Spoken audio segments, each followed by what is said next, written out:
आज बुझायल बा अरे नाज अब तोहरा बिना आज बुझायल बा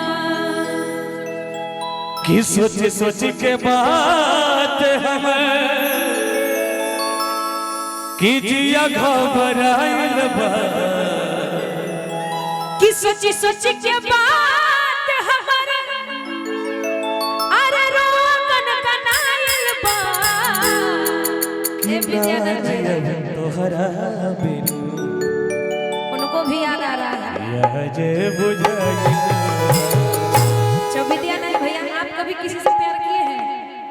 नहीं देखने से तो नहीं लगता है कि किए हो। हुआ होगा, क्या करिए। नहीं सबको प्यार होता है और होना भी चाहिए। बिल्कुल जीवन है, सबका आनंद लिया कीजिए। अच्छा एक मिनट पुष्पा बनी है ना, पुष्पा बनी है ना आज रानी बनी है। अरे बाप रे, खूबसूरत फरमाइश रानी का है। आज जो हमारे इस किरदार में है, रानी के किरदार में, नाम आपका क्या है? ओरिजिनल नाम बता दीजिए ना। शंकर कुमार शास्त्री। शंकर कुमार शास्त्री जी का फरमाइश है ये गीत। आइए कि नाज अब तोहरा बिना आज बुझायल बा, नाज अब तोहरा बिना आज बुझायल बा, सोच सोच के बात हमर रोमन कनाइल बा, सोच सोच के बात हमर रोमन कनाइल बा, नाज अब तोहरा बिना आज बुझायल बा, नाज अब तोहरा बिना आज बुझायल बा।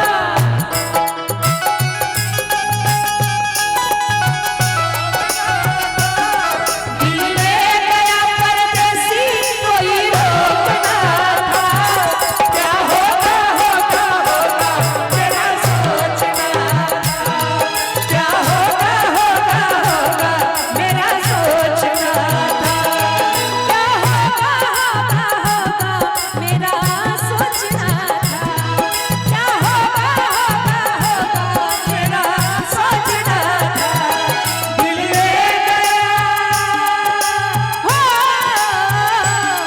दिल ले गया परदेसी कोई रोकना था, दिल ले गया परदेसी कोई रोकना था, क्या होगा होगा होगा मेरा सोचना, क्या होगा होगा होगा मेरा सोचना।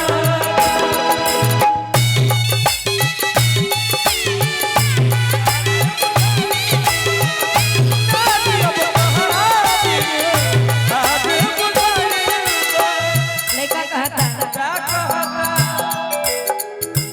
संगे जी मारे के खैले रहू गिरिया, आज काहे छोड़ दिहलू हमरा पितिया,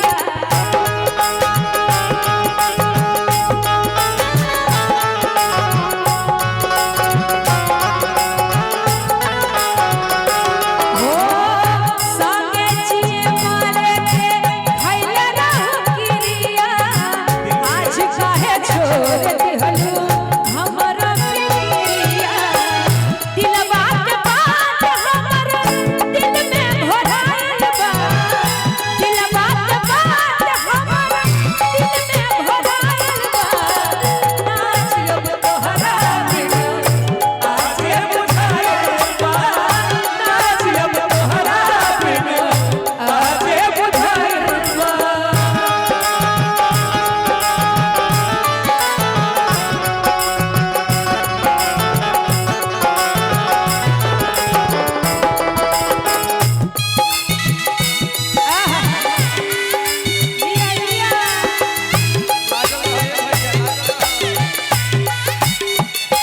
कहता रे शंकर भैया कहता रे, क्या कहता रे? हद से भी ज्यादा वादा कैले रहू हमसे, कब हो न साथ छूटी कहत रहू हमसे।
शंकर भैया